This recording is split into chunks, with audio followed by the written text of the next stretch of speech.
The human man didn't know that the alien woman he fell in love with was a queen. The gravity on Virion 6 always felt slightly drunk, like it couldn't quite decide whether to pull you down or toss you gently into the ceiling.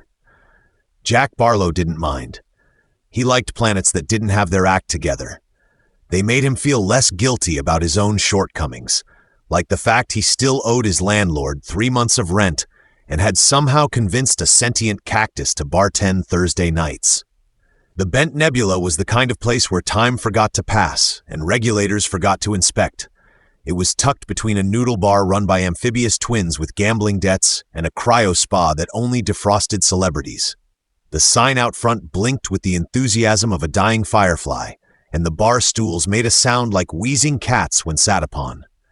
Jack called it ambiance. On a Tuesday, or what passed for Tuesday on Virion 6, she walked in. She didn't kick the door open or make it swirl with dramatic fog. She just strolled in like she owned the atoms in the room, her long coat trailing faint sparks from static dust. Her ears were long, elegant, and undeniably not human.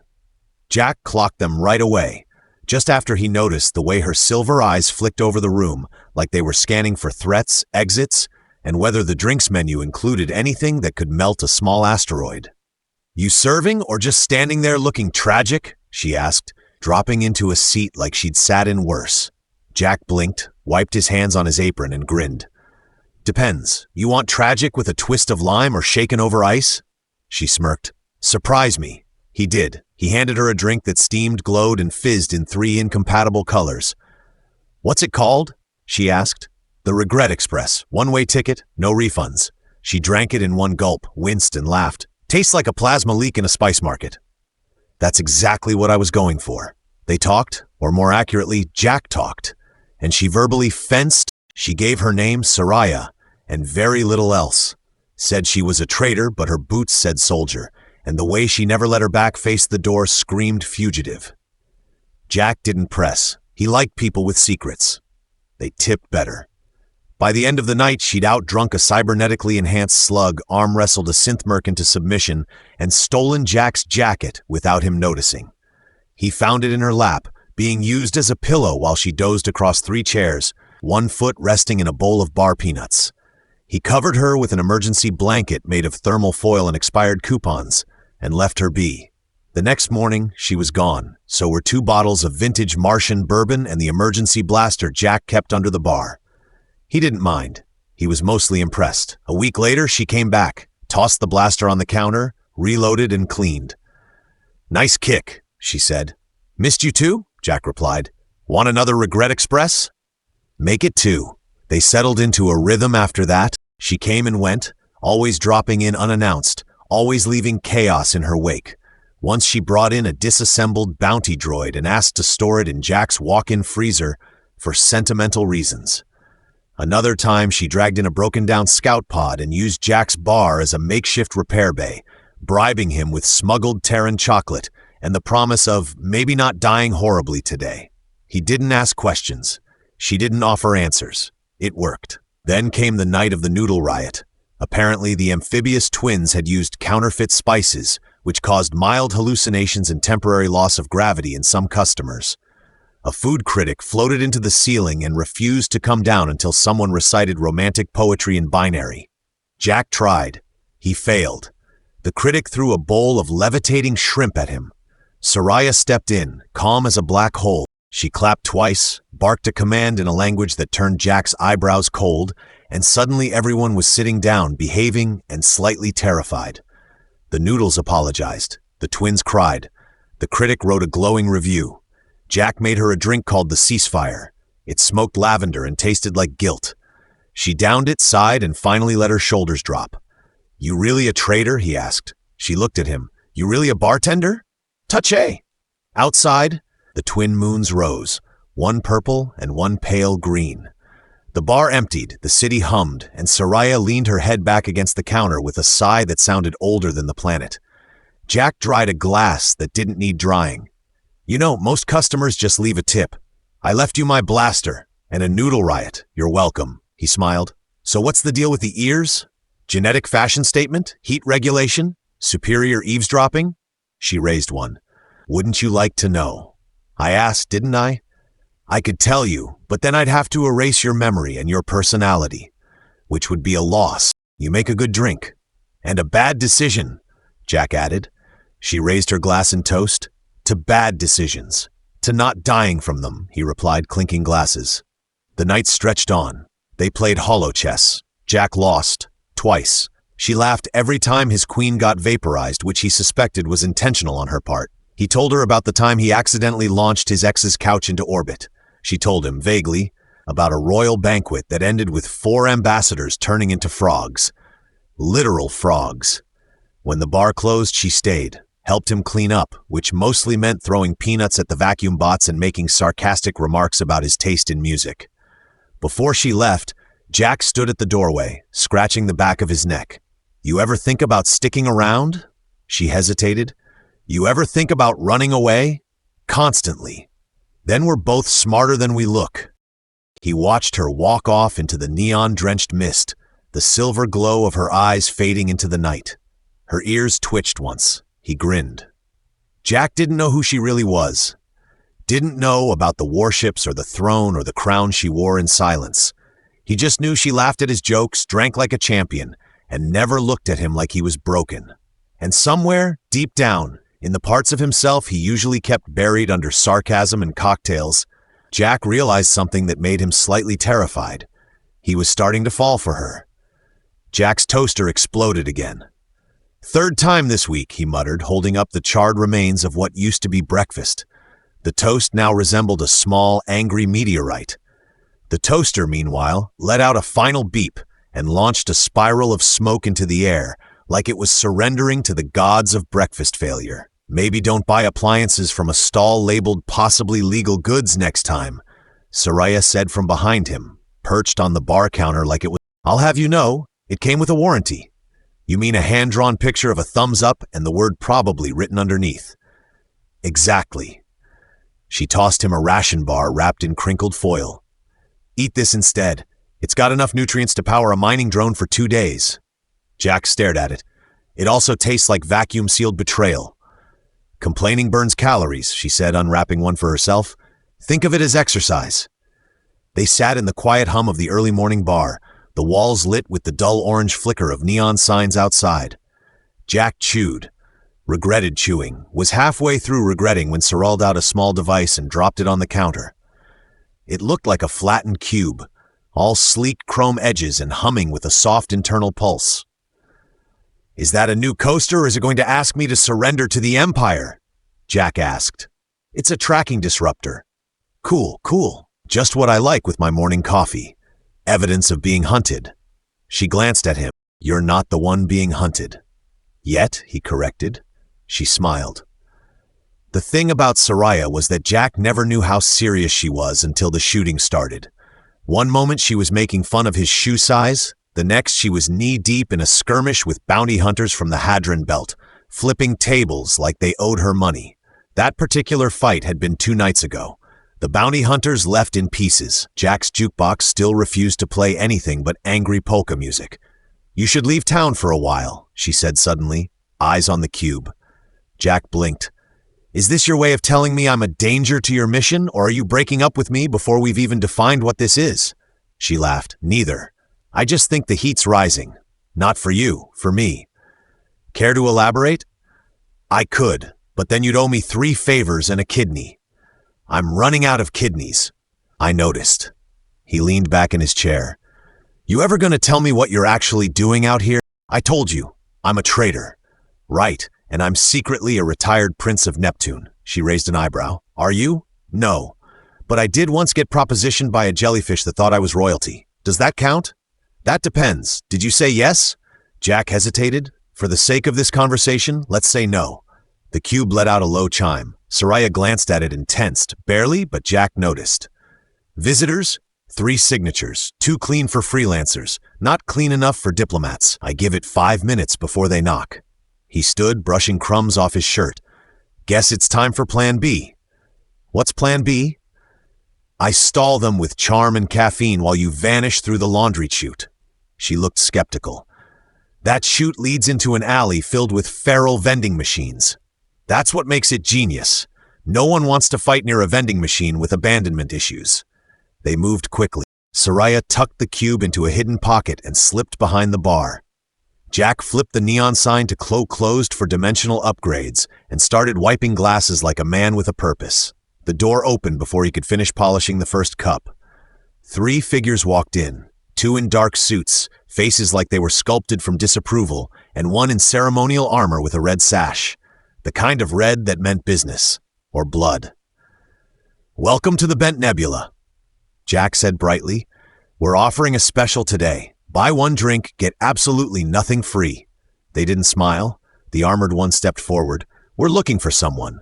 Lost and found's in the back, between the cryo keg and the vat of regrets. Help yourself." "No games. I'm not playing. I'm just naturally this irritating." The armored figure's eyes narrowed. "She was seen here. We know she's not far." Jack leaned on the bar. "Look, buddy, lots of she's come through here. You'll have to be more specific. I had one yesterday with 6 arms and a tail who paid in teeth." They scanned the room. Seraya, tucked into a recessed corner behind the bar's backup generator, waited like a shadow. "Let us search the premises." Jack shrugged. "Knock yourselves out. Just don't touch the cactus. He's Union."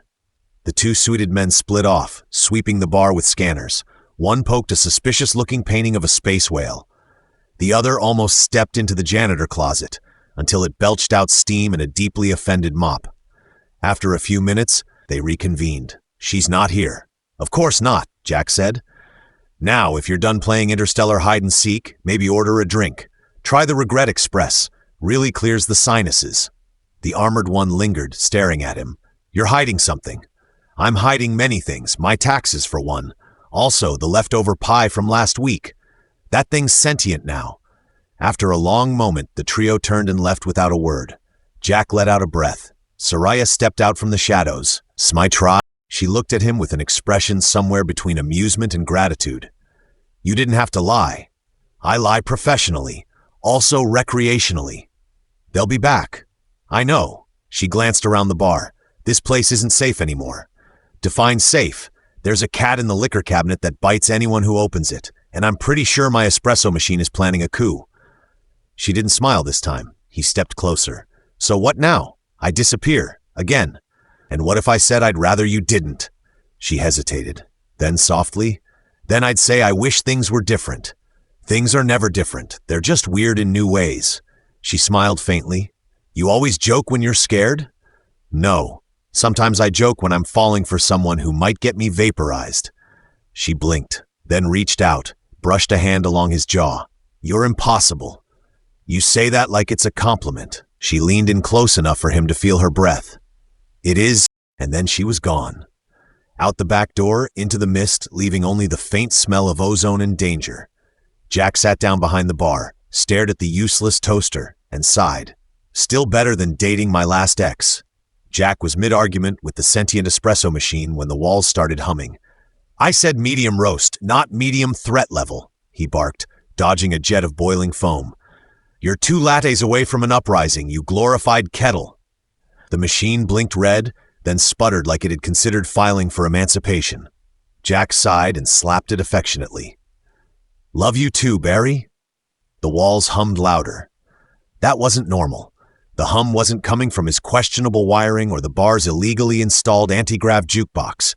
It was deeper, like the bones of the building were catching a frequency not meant for human ears. Then the coin-sized device Seraya had once embedded under the bar lit up. Blue pulse, 3 beats, then nothing. Jack froze. That was the code for Meet Me Now. Not soon, not later, and definitely not after brunch. It was her version of an SOS, minus the drama. He grabbed his coat, still smelling faintly of engine grease and regret, and headed into the city. The sky above Virion 6 was doing its usual thing, which was looking like a lava lamp married a disco ball. The traffic lanes shimmered with hovercraft exhaust, and advertising drones buzzed like philosophical wasps. One tried to sell Jack a genetically engineered emotional support fungus. He politely declined.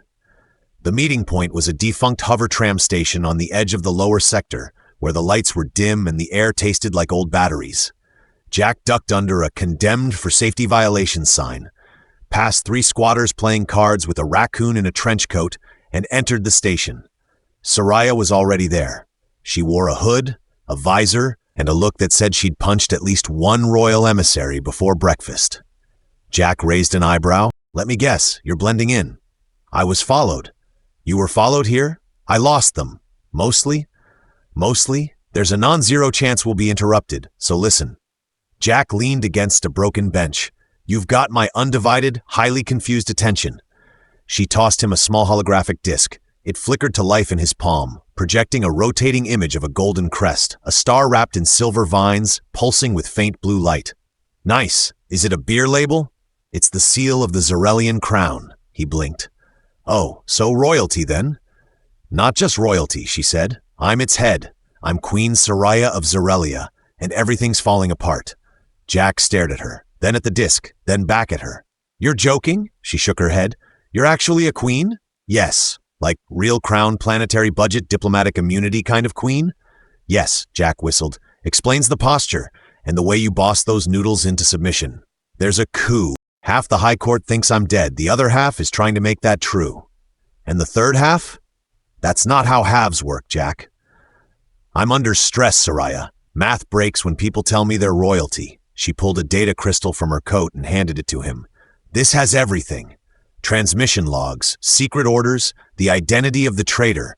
I need to get it off-world. Safely. He stared at it. And you're giving this to me? You're the only person I trust here. That's touching, also terrifying. I run a bar with a cactus bartender and a rebellious espresso machine. This is way above my pay grade, which is why I'm increasing your pay. Oh, I'm getting paid? No. Then I feel emotionally undercompensated. She smiled despite herself. You'll be fine. You've survived worse. Define worse? Remember the incident with the jellyfish cult? Low blow. The hum returned. This time louder. Outside, the alley lights snapped off one by one. Seraya stiffened. They found us. How many? A pause. More than 0. Again with the comfort. Jack pocketed the crystal. Seraya drew a slender weapon from her belt, sleek, quiet, and humming with cold energy. Jack pulled out a wrench. She stared at it. What are you planning to do with that? Intimidate them with improvised plumbing knowledge. She didn't have time to argue. The first figure stepped into the alley, eyes glowing behind a face shield, followed by 3 more in tactical cloaks. Jack squinted. Wow, did you all coordinate outfits? Very murder chic. Seraya moved fast. Her blaster hissed, dropping the first 2 before they even raised their weapons. Jack ducked behind a bench as the third opened fire, plasma bolts slicing through the bench like it owed them money. He yelled, "For the record, I'm not armed. I'm just here for moral support and sarcastic commentary." The fourth attacker leapt from above, but Jack swung the wrench and connected with a satisfying clonk. The attacker crumpled. Jack stared at the wrench. "Okay, I'm officially upgrading you to Excalibur." Seraya dropped the last one with a shot that carved a glowing line into the floor. Then she turned to Jack.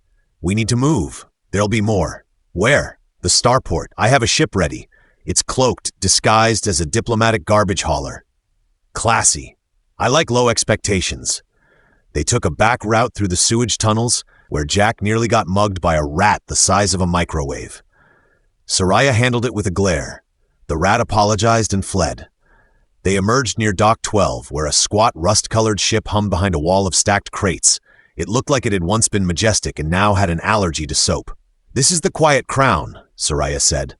"She's fast, ugly, and smells like compost, but she'll fly." Jack stared. "You named your royal getaway ship Quiet Crown? Symbolic. Of your humility, of how much noise I want to avoid when fleeing people who want me dead. Fair." Inside, the cockpit lit up as she keyed a sequence.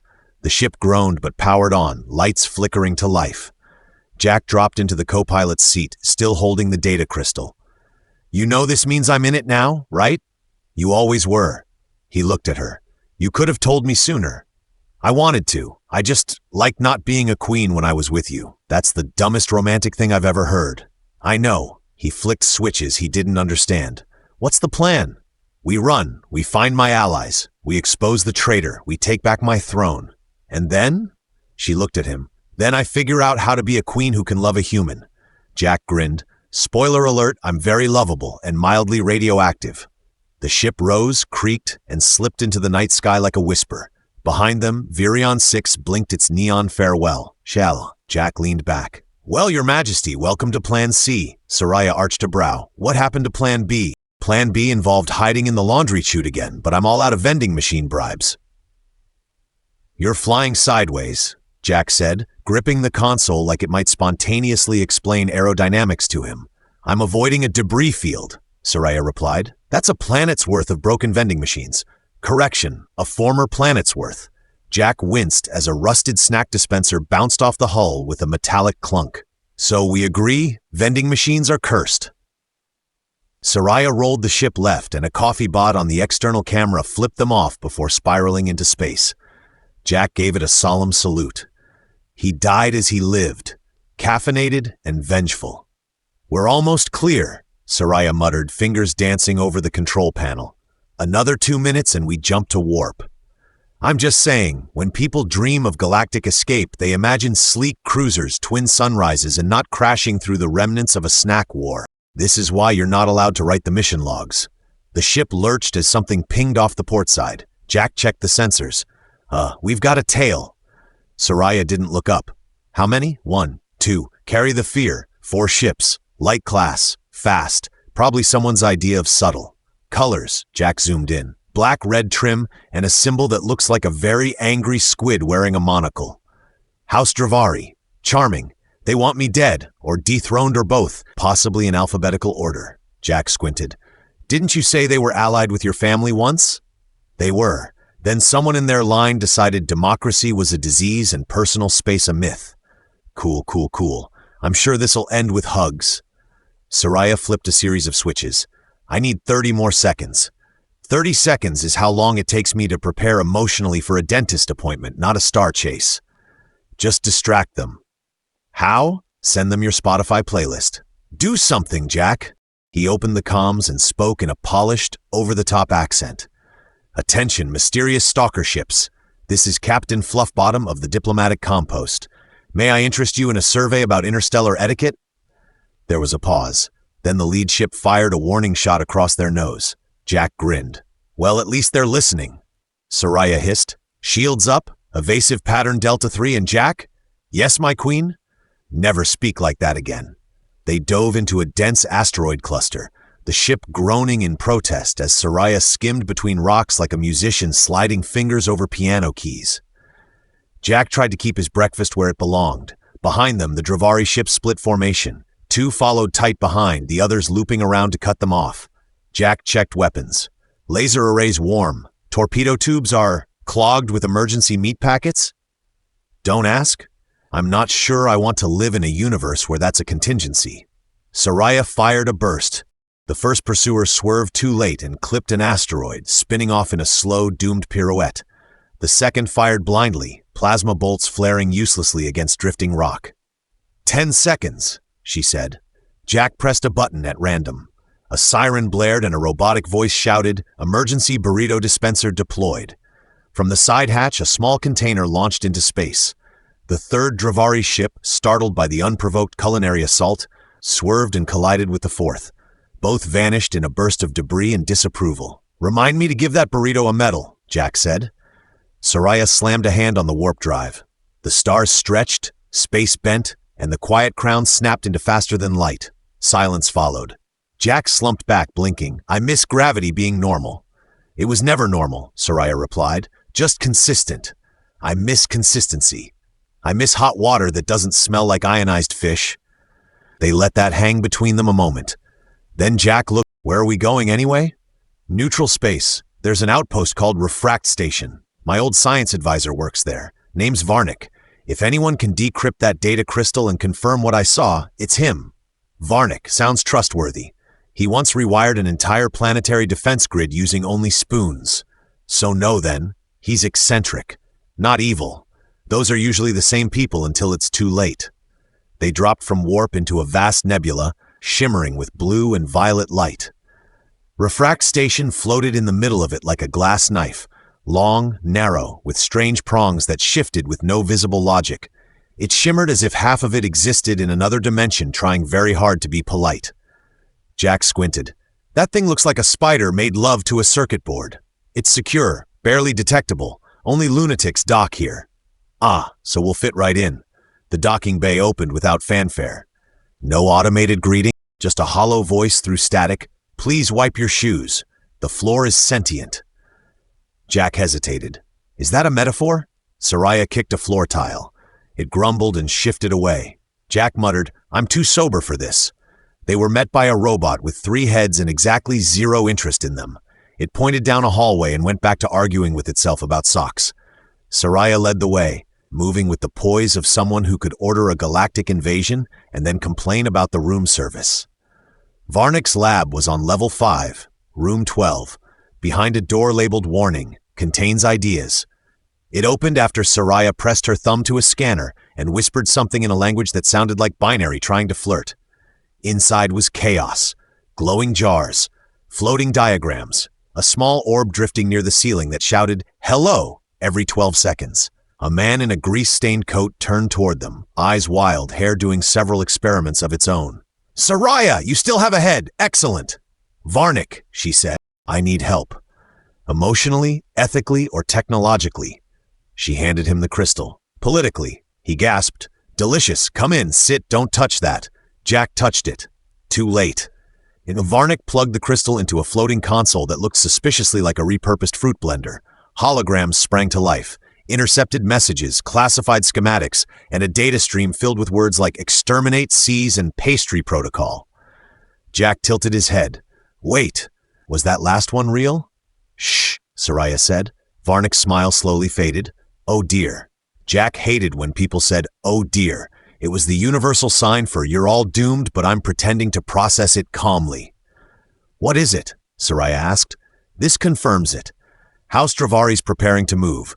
They're not just trying to unseat you. They've already declared you dead in the outer sectors. Jack whistled. Well, that saves us a funeral bill. They've claimed sovereignty. Varnick continued. You've got maybe 3 days before the core planets accept it as truth. Then we have to move now, Seraya said. We find the loyalists. We call them together. Varnick hesitated. That may be difficult. Why? Because someone's erased your access codes. You can't even issue a royal decree until you reclaim your seal. Jack groaned. And let me guess, it's in the capital, guarded by 7 layers of laser death and at least 1 mildly judgmental AI. Varnick beamed. 8 layers, and the AI is deeply sarcastic. Seraya looked at Jack. You still in? He shrugged. I've already been shot at, nearly spaced, and personally insulted by a burrito. Might as well go full rebellion. Seraya offered her hand. He took it. Then we take back the throne, she said. And after that? Jack asked. She smiled. I find a way to make the galaxy big enough for a queen and a bartender. Jack adjusted the ceremonial cape for the 5th time, then gave up and stuffed half of it into the inside of his shirt. Why does royalty involve so many layers of drapery? I feel like a couch with anxiety. You're supposed to look impressive, Seraya replied, calibrating her wrist weapon. That's the official court robe of the High Advisor of Zerelia. It smells like it's seen at least 3 royal funerals and 1 regretful fondue accident. Probably accurate. He peeked over the edge of the rooftop, down at the golden courtyard of the Zerelian High Citadel. The seal heist was on. It had to be tonight. Tomorrow, House Travari's false coronation would be broadcast across the stars, and the truth would be buried under layers of bureaucracy and confetti. Jack turned to their team. Varnick wore a vest made entirely of blinking buttons, claiming it was both camouflage and a philosophical statement. The 3 mercenaries Seraya had recruited from a pirate poetry forum were arguing about whether lasers rhymed with razors, and Barry the espresso machine had reluctantly agreed to serve as the distraction bomb. I can't believe we're trusting our plan to a homicidal coffee appliance, Jack muttered. Barry bleeped aggressively. Seraya adjusted her goggles. Focus. Varnick disables the sensors. Jack and I breach the vault. The mercs hold off any guards, and Barry deployed 2 steam vents and a saw blade. Does what Barry does best. The lights in the courtyard flickered. A hollow voice announced a level 5 security override. Varnick gave a thumbs up with a glove that sparked ominously. Jack whispered, Here we go. They dropped from the rooftop, landing in coordinated chaos. Seraya moved with practiced precision, taking out 2 guards with a pulse wave that temporarily reprogrammed their sense of gravity. Jack slipped past, rewiring a door panel with a paperclip and a firm belief in miracles. Barry launched into the air, screaming espresso-based threats in 4 languages. Inside the vault wing, the air shifted. It was colder, heavier. The hallway was lined with statues of past monarchs, all staring in judgment, as if they knew the galactic throne was about to be reclaimed by a woman who'd once stolen a hoverbike to escape a date. Jack tried not to meet their eyes. At the end of the hall, the seal chamber gleamed, a massive door encoded with a quantum locking mechanism. Seraya stepped up, pressed her palm against the reader, and waited. Nothing happened. She frowned. "That's not right." Jack raised a brow. "I assume kicking it isn't standard protocol. I'm no longer recognized as monarch." Jack glanced at the panel. "What if I trick it? You're not Zarelian." "No, but I'm charming, and I once beat a lie detector by genuinely forgetting everything." He knelt, pried off the casing, and rerouted a neural relay through Varnick's jury-rigged translator. Then he rewrote the ID protocol using a backup loop hidden in the boot firmware. Seraya blinked. "How do you know how to do that?" "I dated a girl who was half AI once. Lots of awkward dinners." The door clicked. Slowly it opened. Inside was a floating crystalline orb, the royal seal. Pure, perfect, encoded with Seraya's entire genetic signature and royal authority. She stepped forward, hand outstretched. A blast ripped through the chamber. Jack dove, tackling her to the floor as plasma sizzled above their heads. House Dravari had arrived. Leading them was Lord Vex, the traitorous cousin with the personality of a smug pepper grinder. He wore the counterfeit crown and a smile like he'd practiced it in the mirror every day since betrayal became fashionable. "Seraya," he purred. "Still clinging to lost causes and humans?" Jack stood up, brushing ash from his shoulder. "Technically, I'm a bartender. You're an obstacle." Jack pulled out Barry's self-destruct trigger. "I'm also holding your future caffeine hostage." Seraya grabbed the orb. As soon as her hand touched it, it flared. Light burst outward, washing over her, reactivating her royal command protocol. The crown on Vex's head cracked. "Oh," he said. Seraya raised her hand. Her voice echoed in every frequency of the Citadel. "By the authority of the royal seal of Zarelia, I hereby strip House Dravari of its claim." The guards froze, their weapons lowered. One saluted awkwardly. Jack whispered, "I was expecting more lasers." Vex lunged. Seraya disarmed him in a single move, flipping him onto the floor with the calm grace of someone who could host a tea party and a coup in the same afternoon. Barry arrived, covered in scorch marks, singing opera. Outside, the mercs cheered. Varnick accidentally reprogrammed a wall to broadcast cat memes for 10 hours. Hours later, the throne room was restored. The broadcasts confirmed Seraya's return. Across the galaxy, loyal planets raised her banner again. Dravari's forces retreated, their influence shattered. Seraya sat on the throne, dressed not in ceremonial robes, but in her travel gear. Jack stood beside her, still wearing half a cape and eating something that might have once been a sandwich. She looked at him. "I never asked if you wanted this." Jack shrugged. "Interplanetary politics, assassination attempts, questionable clothing? I'd say it grew on me." "You could go back. Virion 6, your bar, the espresso machine uprising." He smiled. "Turns out I kind of like a woman who can punch through royal conspiracy." Seraya reached out, her hand warm in his. "Then stay." Jack looked around the throne room. "So, what does that make me, first gentleman of the galaxy?" "No," she said. "Just mine." He grinned. "I can live with that." Somewhere in the Citadel, Barry hissed approvingly, and the galaxy, for the first time in years, exhaled,